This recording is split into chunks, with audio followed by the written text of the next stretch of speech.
Welcome. And today we have a special guest, Rick Westman. And Rick, we met, I believe, on Instagram. Yeah, you reached out to me, yeah. Yeah. And you had quite a large following on Instagram. And I think what took my attention was that you seem to be super fit. And that's why everybody was following you on Instagram. So, Rick, tell us a little bit about your story. Well, I've been training now for about 15 years, and it started back at school, where the hard time was to fit in. So, we wanted to build muscle when we were kids, and that led me to finishing school and pursuing a personal training sort of certificate with the VFA, so the Victorian Fitness Academy. All while doing this, I had to pay the bills. So I was working in construction, where I started my first job as a carpenter and continued that right through for 5 years. And along the way, I was still training after hours. So working 9 to 5, finding time to go to the gym afterwards, and learning. Back then we didn't have Instagram, social media, not even studies done on peer reviews on protein or muscle building. So I had nothing to turn to. It was the people that I spoke to, or the lessons that I learned myself. So going through all of this, it was a big blur for me. Like, I didn't know what was to come if I did this certain exercise or ate this certain food. So it was all a big guess for me back then. So no YouTube influencers? No. Real science? I think that was when YouTube sort of come in, like around that year. But it was all the big bodybuilders, like Kai Green, Phil Heath, Jay Cutler, Ronnie Coleman. Still watch them today. Yeah, and they're still great. But they also put out that false preset that you have to train hard and eat a lot of food and you'll get big. Right. And so I did that. I trained every day, took a ridiculous amount of caffeine just to better my sessions every time that I stepped into the gym. And that was an issue in itself. So I learned from that. But 2-3 years in, eating chicken and broccoli and sweet potato for every meal, I wasn't seeing the results. And I was like, well, why aren't I changing? Why aren't I growing? Why don't I look like that? And that was when the studies started coming out, and the terminology of drug use and steroids. Mm-hmm. So finding that out was a real kick to the guts, and it was like, well, I'm never going to achieve that because I don't want to pursue that drug road. And that was a real crossroad for me because I wanted to still be fit. I still wanted to get big so that I attracted females. I got that attention. But it was like, I don't want to touch the drugs. So what do I do? Do I stop or do I try and keep going? And I guess that the biggest thing that helped me get through it all was the belief that I could become something more that was out there already, so in a natural era. So everything you saw on the platforms was already fake on YouTube. They were already big guys. But there was no one out there that was natural or achievable unless you saw like the cover models. And a lot of those, the covers, they wanted to sell more magazines, so they would use the best looking guys. Mm-hmm. And now it's gone to social media. Magazines are quickly dying. Yeah. So trying to achieve a physique that's relatable and achievable is getting harder to find now because everyone puts out that false Instagram, Facebook ad or photo that's photoshopped, so you don't actually know what that real person looks like. So that's where I wanted to sort of get into after training for that long. Right. And being able to share my experiences and be relatable, working full time, and training. Mm-hmm. So you were up until recently working full time in demolition. Yep. And you're still managing to train and throughout those years compete and still win top spots. Yeah. So I've done I've stepped on stage more than 17 times now. Really? And each time I've been in top 3. And 2 of those were the World Championships where I got second place. first place in, so what they do is they categorize you into heights. So they might have 3 categories of different heights. So they have small, medium, and large. And so what I did is I placed first in that my height category. So technically I won first place, but then they put the winners of each of those categories together. It's overall. So the overall I got second. Well, that's still very impressive. I mean, and bodybuilding can be very subjective at times. So, you know, when I look at the top competitors in the Olympia, it's like I can't even tell who's going to win. But yeah, I like what you said about, you know, magazines going away. I don't know if you recently heard about that the Mr. Olympia has actually been bought for $80 million. Oh, no. And they're going to take away the Muscle and Fitness magazine in print. So it's going to go full digital. Oh, really? Oh, no, I didn't know that. Yeah, so it's interesting. It makes sense, though, Yeah, it's an interesting era, and the industry is definitely growing, I think.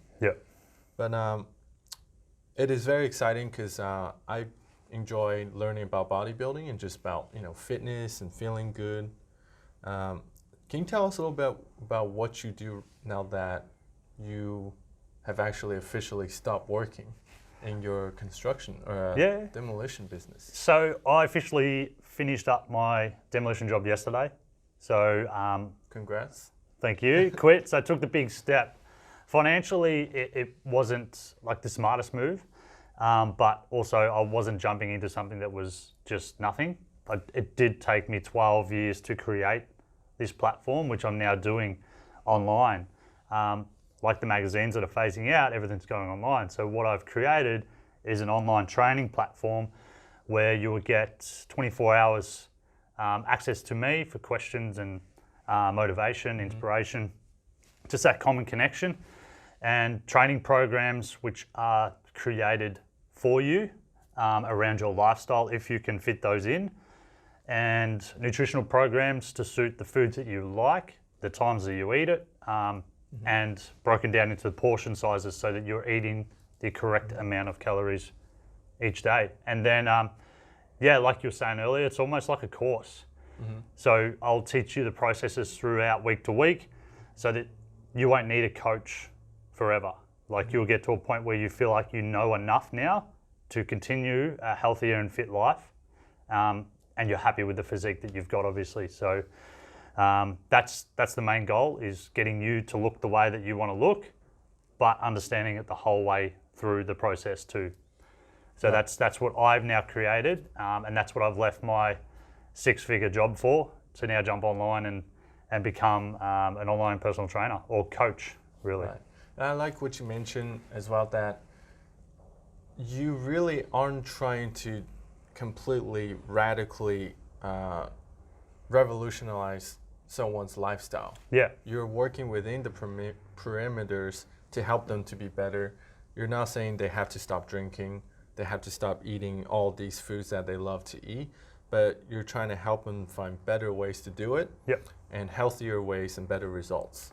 Yeah, exactly. So it's not for someone who is looking to go on the stage, but it's helping someone to really be the best that they can be and still enjoy who they are.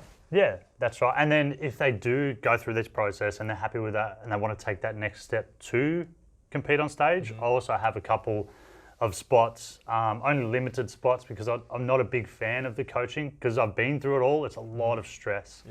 And I definitely don't want to be coaching more than I can handle. So I really only limit my spots for preparation or contest preparations to 2 or 3 people. But you're definitely the guy to do it, because you've done it and done it successfully.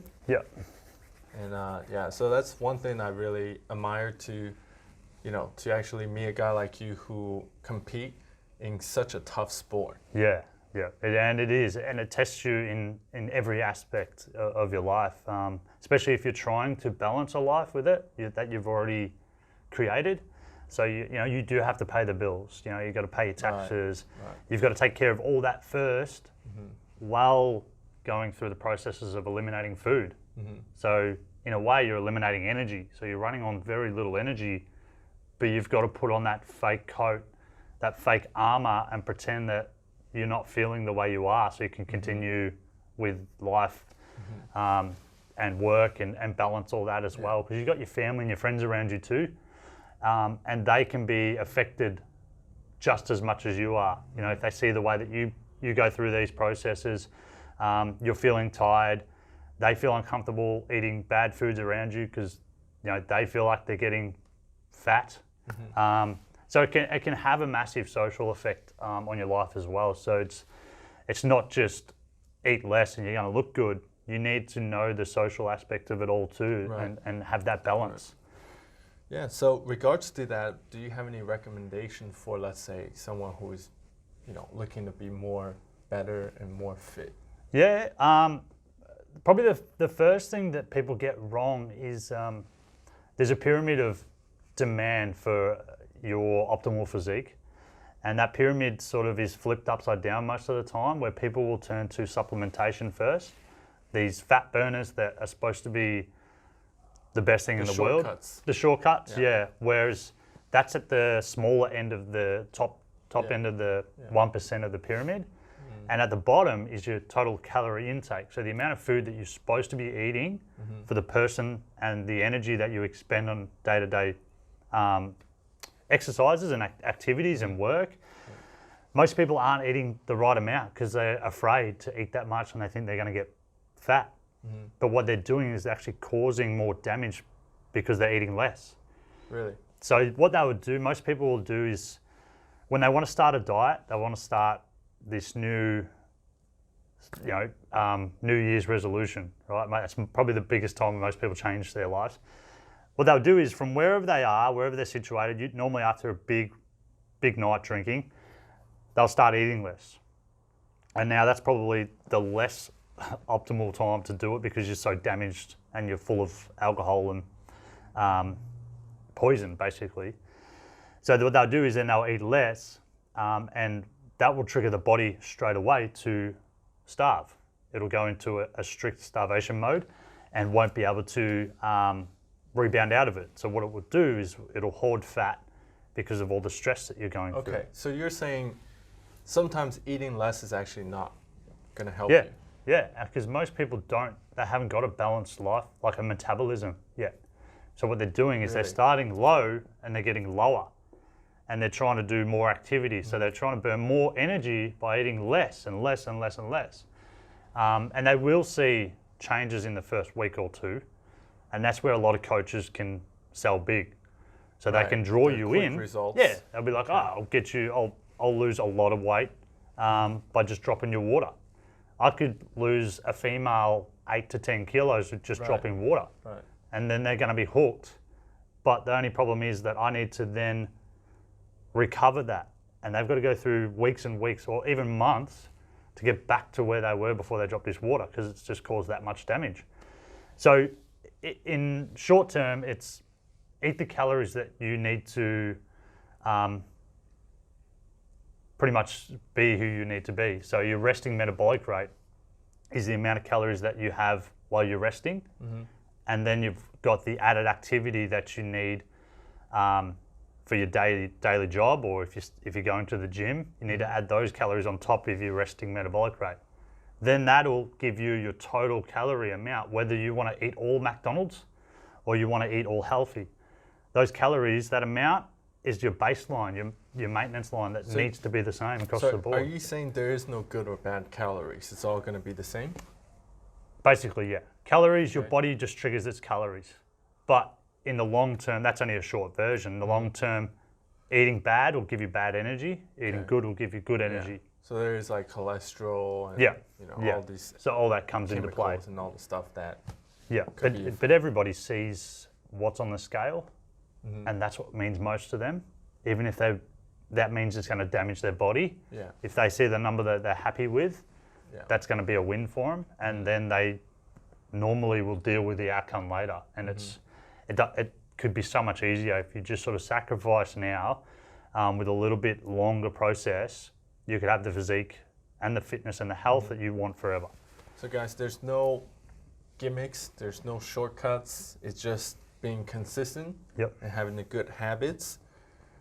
which is like what you mentioned. I think you know C.T. Fletcher, and how Oh yeah. he talked about his story of eating cheeseburgers at Macca's every single day until he got a heart attack, right? Yep. Oh. So like you can gain muscle and get big, but there's consequences to the way you want to eat as well. Yeah, that's right. Yeah.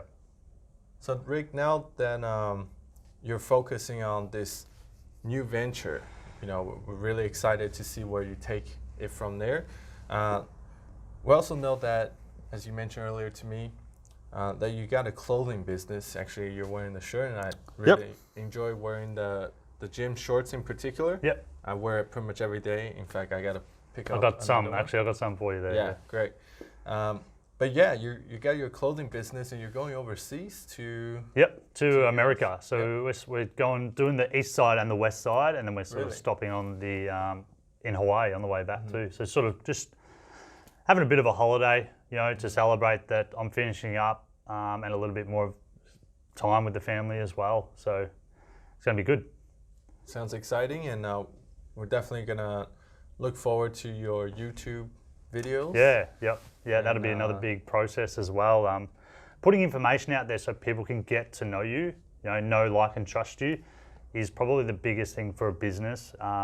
If someone likes you, they're more inclined to buy from you, or if they trust you, they're more inclined to listen to you.